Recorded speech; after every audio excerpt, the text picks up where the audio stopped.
কিছু কিছু নেতা আছে, আমরা ড্রাইভাররা আছে না, অনুদানের টাইম নাই। কারণ এক নেতা একটা গাড়ি কিনছে নতুন, তো নতুন যেহেতু কিনছে ড্রাইভারও রাখছে একটা নতুন, মানে আগে চালাইতো পিক আপ, এখন হচ্ছে মানে স্কোয়ার গাড়িতে। তো ওঠার পরে তো আমি যেহেতু নতুন আমি তো আর জানি না, তো আপনার গাড়ি চালাইতেছে, আমি গাড়ি চালাইতেছে, আমার পিছনে ওই নেতার গাড়ি।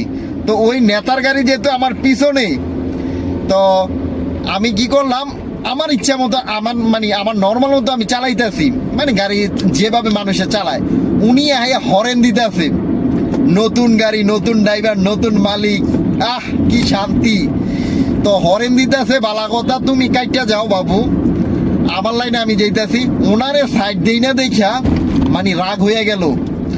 তো রাগ হয়ে যেহেতু গেল, পরে এই একটা স্টেশন গিয়ে আমি জ্যামে পড়ে যাই। জ্যামে পড়ে যাওয়ার পরে উনি যেইভাবে হোক জ্যামে আটকায় আছি, গাড়ি থেকে নামিয়েছে, আমার কই নেইব, মানে ক্যারে কই নেইব, আমি ওনারে সাইড দিই না, এটাই আমার অপরাধ। তো ফার্স্টে বলছে ভাই ওকে আপনার সাইড দিই নাই, সরি।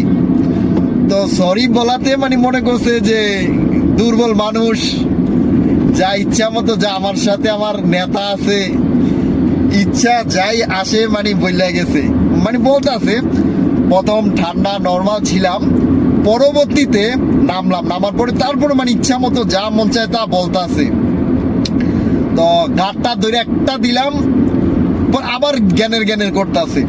মানে আমার কথা হইলো, যদি দ্বিতীয়বার কোনো কয় বিরাইলাম, মানে নেতা হুন্দানের টাইম নাই আপনার কাছে, যত বড় নেতাই হোক, অপরাধ করলে সে এমপি হোক না কেন, হুন্দানের টাইম নাই। লিগেল ভাবে আইও, তুমি যেই হোক লিগেল ভাবে আইয়া প্রশ্ন করো, পরে ওই নেতা আইসে নাইমে সেটা তোমার ওই অপরাধ, আচ্ছা যাও যাও। তো এটাই বলবো যে সব জায়গায় বেড়াগিরি চলে না, বুঝছেন? ড্রাইভাররা কারণে হোমদানের টাইম দেয় না।